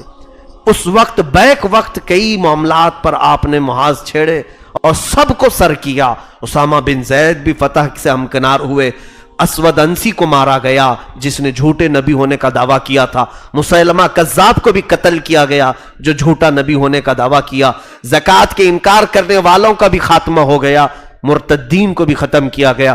2 سال کے اندر حضرت ابو بکر صدیق نے سارا محاذ اپنے فیور میں کر لیا، اسلام کے فیور میں، اور فیلڈ ایسی ہموار کر دی کہ 2 سال کے بعد حضرت ابو بکر صدیق رضی اللہ تعالیٰ عنہ نے خلافت کے امور کو ایسے پھیلایا تھا، ایسے نرمی میں، ایسے عدل و انصاف کو قائم کیا تھا کہ کسی کو آپ کی خلافت پر اب شک بھی نہیں تھا، کسی کو انکار کی گنجائش بھی نہیں تھی، مجال بھی نہیں۔ ایک اور بات بتاؤں میں آپ کو، ان کی عدل و مساوات، انصاف، غربا پروری، مساکین کا خیال کرنا اتنا زیادہ تھا. اللہ اکبر. مدینے میں رات کے وقت اٹھ کر کے گھروں کو جایا کرتے تھے، اور جو غریب ہے یا کوئی بیوہ ہے یا کسی کے گھر کا کوئی سہارا نہیں، اس گھر میں بغیر بتائے ہوئے جا کر ان کی مدد کر کے آتے تھے. حضرت عمر خود کہتے ہیں میں نے زندگی میں دیکھا کسی بوڑھی کی مدد کر لوں تاکہ اس اجر و ثواب میں میں شامل ہو جاؤں. بڑی مشکل سے ایک بوڑھی عورت ملی جس کا کوئی نہیں تھا، کمزور خاتون تھی. میں سوچتا کہ جا کر کے اس کے گھر کا سارا کام کر کے آؤں. حضرت عمر کہتے ہیں میں فجر میں نماز کے بعد گیا تو دیکھا اس کے گھر کا سارا کام کیا جا چکا ہے. اس کے گھر کو سب بستریں، چادریں سب طے ہیں، کچرے جھاڑے ہوئے ہیں اور ساری چیزیں سلیقے سے لگی ہوئی. بوڑھی وہ عورت بستر سے اٹھ نہیں پاتی. کون کرتا ہے؟ دوسرے دن جا کر دیکھا پھر کام کیا ہوا ہے. حضرت عمر کہتے ہیں میں ایک دن فجر کی اذان سے پہلے جا کر اس عورت کے گھر کے پاس کھڑا رہا تو دیکھا ایک شخص کمبل اوڑھ کر کے آیا، اس عورت کے گھر میں اندر داخل ہوا، جھاڑو لیا، جھاڑنے لگا سب پورا، اس کے بستر طے کیے، اس کے برتن مانجھے اور سب سلیقے سے لگایا. اذان ہو رہی تھی، وہ گھر سے باہر نکلا، میں نے وہ چادر کھینچ کے دیکھا تو ابو بکر صدیق تھے. حضرت عمر کہتے ہیں قسم خدا کی ابو بکر کے عمل تک کوئی پہنچ نہیں سکتا. اسی لیے رسول کریم صلی اللہ علیہ وسلم نے فرمایا جنت کے 8 دروازے ہیں، نمازی ایک دروازے سے، روزے داروں کا ایک الگ دروازہ ہے. جس کی جو نیکی غالب ہے وہ اس دروازے سے جا رہا ہوگا. حاجیوں کا حج غالب تھا ان کی ساری زندگی میں، وہ اس دروازے سے جا رہے ہوں گے. میرے آقا فرماتے ہیں میری امت میں ابو بکر ایسا ہے جس کو جنت کا ہر دروازہ پکار رہا ہوگا کہ آپ میرے دروازے سے جائیں. جتنی نیکیاں تھی وہ سب ابو بکر نے جمع کر لی تھی. اسی لیے حضرت عمر فاروق رضی اللہ تعالیٰ عنہ کہتے تھے ابو بکر اگر مجھے ایک نیکی دے دیں میں اپنی پوری زندگی کی نیکیاں ان کو دے دوں گا، پوری زندگی کی نیکیاں میں انہیں دے دوں گا. پوچھا گیا وہ کون سی نیکی؟ کہا وہ جو رسول اللہ کے ساتھ غار میں رات گزارا تھا، جس کی وجہ سے آپ کے پیر میں سانپ نے ڈسا تھا. حضرت عمر کہتے تھے وہ ایک نیکی مجھے دے دیں میں اپنی پوری زندگی کی نیکیاں انہیں دے دوں. صدیق اکبر کے مقام کو کوئی نہیں پہنچ سکتا. لیکن میرے عزیزوں آپ کی غربا پروری، مساکین کے ساتھ جو آپ کا رحم کا سلوک تھا وہ آج ہم سب کو چاہیے. آج کے حکماں سے، عمرہ سے، آج کے بادشاہوں سے کوئی توقع ہی نہیں ہے ہمیں. حضرت ابو بکر جہاں خلافت کر رہے تھے وہ مدینہ آج بھی ہے عرب میں جس کو سعودی کا نام دیا گیا ہے. یہ بروزن یہودی عرب شریف ہے، وہ انہوں نے سعودی نام رکھا ہے. اور یہاں پر جو کچھ بھی کام ہو رہے ہیں وہ اسلامی کام نہیں ہے، یہودیوں کو راضی رکھنے کے لیے کام ہے. غریب آج بھی وہاں پر بے سہارا ہے، مزدوروں کو اس طرح سے وہاں تڑپایا جا رہا ہے. کئی ایسے مزدور آج بھی حج کے موقع پر ہم نے دیکھے، ان کی کئی مہینوں سے کئی سالوں سے تنخواہیں روک کر رکھی گئی ہیں، وہ کھانے پینے کے محتاج ہیں. یہ صدیق اکبر کی خلافت والا ملک ہو سکتا ہے؟ یہ بادشاہوں نے اپنے لیے تو پورا ذخیرہ اکٹھا کر لیا ہے پوری قوم کا، اور پورے غربا اور مساکین کو تڑپتا ہوا چھوڑ دیا. وہاں امیروں کی سنوائی ہے، غریبوں کی نہیں. آج بھی دیکھیں کیا پوری دنیا میں مسلمان مستحق نہیں ہے کہ عرب کا کوئی بادشاہ ہمارے لیے آواز اٹھائے؟ فلسطین کے مسلمانوں کو یہ لقمہ بناتے ہیں یہودی، ہر دن توپوں سے ان کا مقابلہ ہوتا ہے اور ادھر پتھروں سے وہ مقابلہ کرتے ہیں. کشمیر جل رہا ہے، برما کو مار دیا گیا، قتل و غارت کا وہاں بازار گرم کیا گیا. لیکن جس کو ہم اسلامی سلطنت کہتے ہیں وہاں کے کسی بادشاہ کی ایک زبان سے ایک جملہ نہیں نکلتا. اور وہی اگر امریکہ کا صدر آئے تو بلین ڈالر، کئی بلین میں اسے تحفے پیش کیے جاتے ہیں. سونے کی چین دی جائے، سونے کی تلوار دی جائے، ان کی عورتوں سے بے حجابانہ ملاقاتیں کی جائے. یہ اسلامی بادشاہوں کے کام ہو سکتے ہیں؟ میرے عزیزوں آنکھ بند کر کے ہر چیز کو نہیں تسلیم کر لینا. آج جو سعودی عرب میں معاملات چل رہے ہیں اس کو اسلامی سلطنت بھول سے بھی نہ کہنا، ورنہ اسلام کا مذاق ہو جائے گا، اسلام کی توہین ہوگی کہ یہ ظالموں کو ہار پہناتے ہیں، قاتلوں کو ایوارڈ سے نوازتے ہیں اور مظلوموں کی بات تک نہیں کرتے. اگر کوئی کعبے کا امام، چاہے وہ وقتی امام ہی کیوں نہ ہو، مسلمانوں کے مظلوم مسلمانوں کے حق میں دعا کرے تو اسے معزول کر دیا جاتا ہے. نکال کر کے جیل میں بھیج دیا جاتا ہے. وہاں کے حالات یہ ہیں. آج وہ اپنے سفارتی تعلقات اسرائیل سے استوار کرنے کی کوشش میں لگے ہوئے ہیں. آج ساری چیزیں کمپنیاں اسرائیل کو دے دیں ہیں, یہودیوں کو دے دیں. ایئرپورٹ کی سیکورٹی کی ساری اتھارٹی یہودیوں کو چیک کرنے کے لیے دے دیا جائے. عورتوں کو اب بازار میں لے آیا گیا. ابھی قریب میں ہم سن رہے ہیں احترام نماز قانون کو بھی وہ ختم کرنے جا رہے ہیں. کیا ہے نہیں کیا واللہ عالم, لیکن ان کے منشور میں یہ بھی ہے کہ نمازوں کے اوقات وہاں پر دکان بند ہو جاتی تھی, کام کاج بند ہوتے تھے. اب لوگوں کا کہنا یہ ہے حکومت کا کہ یہ اتنے دیر بند ہونے سے سعودی معیشت کو بڑا نقصان تھا, اربوں ڈالر نقصان ہو رہا تھا. اب ہر کوئی بزنس کرے, نماز ہوتی رہے. تو اس ملک میں اب خیر کی کوئی گنجائش نہیں جو یمن کو اپنے توپوں سے مقابلہ کر رہا ہے. پڑوسی ملک یمن پورے کے پورے مسلمان ہیں وہاں پر, اور اس کے ساتھ لڑ رہا ہے. عراق میں اس نے بھیجا, شام میں اپنے بم گرائے. مسلمان ملکوں کے ساتھ دشمنی اتنی ہے, لیکن ایک بار بھول کر کے بھی اسرائیل کے خلاف نہیں بولتا کہ فلسطینیوں کو مار رہے ہو, قتل کر رہے ہو, کبھی نہیں بولتا. یہ تمام معاملات آج وہاں سے چل رہے ہیں. میرے عزیزوں, کمپیر ہرگز مت کرنا وہاں کے بادشاہوں کو. وہاں کے جھوٹے مولوی, لالچی مولوی, جن کو کتوں سے بھی زیادہ ذلیل زندگی ہے, میں سمجھتا ہوں وہ صرف ان کے ریال پر پلنے والے مولوی کہتے ہمارا بادشاہ ابو بکر کا عکس ہے, ہمارا بادشاہ عمر کا عکس ہے. یہ وہاں کے مولوی کہہ رہے ہیں. لعنت ہو ایسے مولویوں کے چہروں پر. کس کو تم کس سے ملا رہے ہو؟ صدیق اکبر کو آج جیسے یہ ظالموں سے جو عیاش ہیں اور زنا کے پجاری ہیں, ان لوگوں کو صدیق اکبر سے ملاتے ہو. شرم کرو, چاہے وہ یہاں کے ہوں کہ وہاں کے ہوں. سارے مولویوں سے میں کہتا ہوں صدیق اکبر تو وہ تھے. حضرت عمر کہتے ہیں میں نے لوگوں سے پوچھا کہ لوگوں صدیق ابو بکر کوئی ایسا کام کرتے ہوں جو میں نہیں کر رہا ہوں تو مجھے بتاؤ. لوگوں نے بتایا وہ اپنی زندگی میں کچھ توشے میں روٹیاں لے کر جنگل میں کسی کو کھلا کے آتے تھے. حضرت عمر کہتے میں بھی گیا ایک دن, پتہ نہیں کس کو کھلاتے تھے. جا کر کے جنگل میں تلاش کیا تو ایک معذور آدمی ملا جس کے ہاتھ پیر کٹے ہوئے تھے, ہاتھ بھی نہیں پیر بھی نہیں. میں نے اس کو روٹی کھلائی. وہ اندھا بھی تھا. وہ پوچھنے لگا اے آنے والے کیا ابو بکر کا انتقال ہو گیا؟ حضرت عمر کہتے میں نے پوچھا تو اندھا ہے, تجھے کیسے معلوم آنے والا کوئی اور ہے؟ وہ کہتا ہے کیونکہ ابو بکر کو معلوم تھا میرے منہ میں دانت نہیں, وہ روٹی اپنے منہ سے چبا کر میرے منہ میں ڈالتے تھے. آج تو پوری روٹی کھلا رہا ہے تو مجھے لگا کہ کوئی اور آیا ہے, ابو بکر نہیں آیا. اس خلیفہ اسلام کی تربت پر لاکھوں سلام. صدیق اکبر کے مقام کو کوئی پہنچ نہیں سکتا. میرے عزیزو, آخری بات کی طرف چلوں. جمادی الاخر کا مہینہ تھا, ٹھنڈیوں کے دن تھے. آپ نے غسل فرمایا تو غسل کی وجہ سے سردی اور بخار جکڑ گئے اور اسی بیماری میں آپ کی وفات ہوئی. حضرت ابوبکر صدیق رضی اللہ تعالیٰ عنہ نے وصیت کی تھی اپنے صحابہ سے, حضرت عائشہ سے بھی کہا کہ جس حجرے میں میرے آقا آرام فرمائے ہیں, رسول اللہ صلی اللہ علیہ وسلم کی قبر اطہر جہاں ہے وہ حضرت عائشہ کا کمرہ ہے. اسی میں حضور کی وفات ہوئی, اسی میں حضور دفن ہوئے.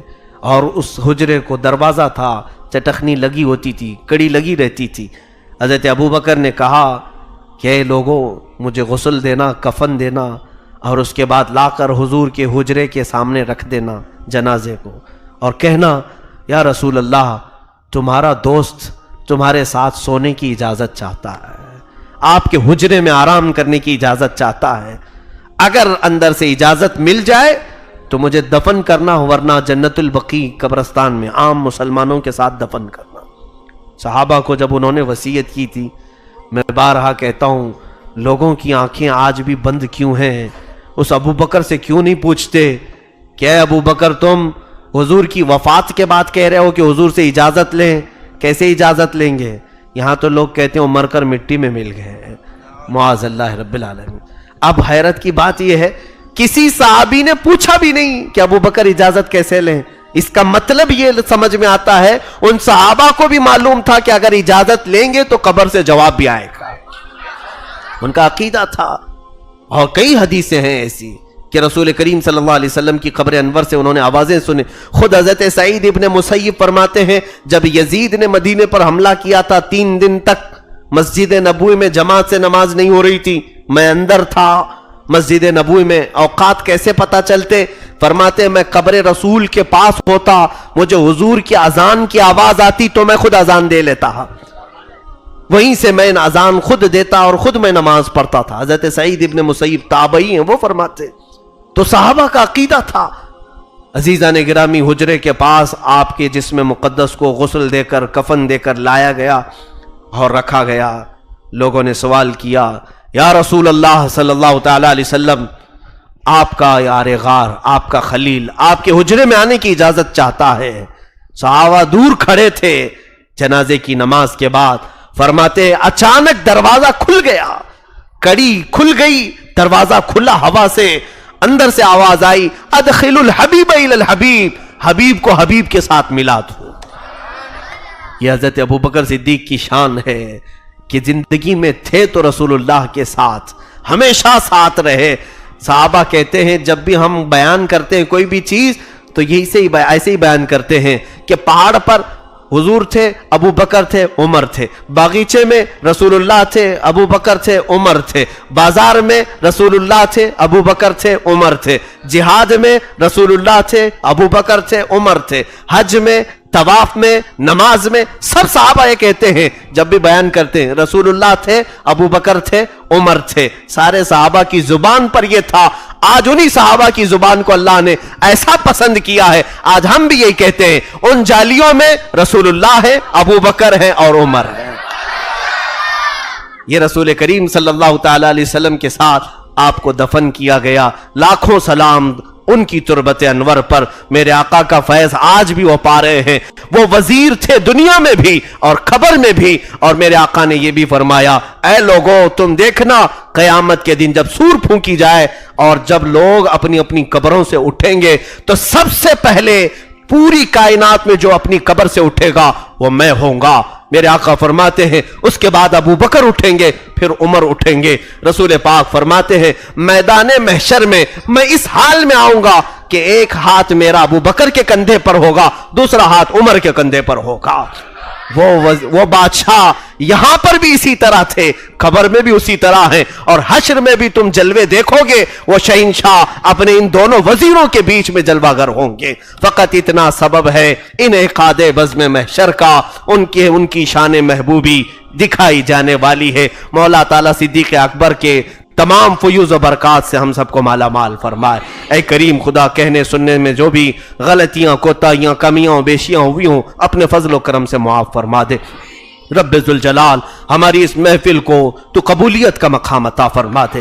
اے رب ذوالجلال صدیق اکبر اللہ تعالیٰ عنہ کی صداقت, ان کی عدالت, ان کی شجاعت, ان کی سخاوت, ان کی عمارت, ان کی خلافت کے جوہر نمونے ہم سب کو بھی عطا فرما دے. مولا ہم سب کا حشر صدیق اکبر کے ساتھ قیامت کے دن فرما دے. ہماری دعاؤں کو رسول اللہ صلی اللہ علیہ وسلم کے نالین پاک کے صدقے قبول فرما. جتنے حاضرین ہیں, جتنے سامعین ہیں, جتنے سامعات ہیں, مرد, عورتیں, بچے, بوڑھے, سب کو مولا اس محفل کی برکتوں سے نواز دے. وصلی اللہ تعالی علی خیر خلقی محمد وآلہ واصحابہ اجمعین, وآخر دعوانا الحمد للہ رب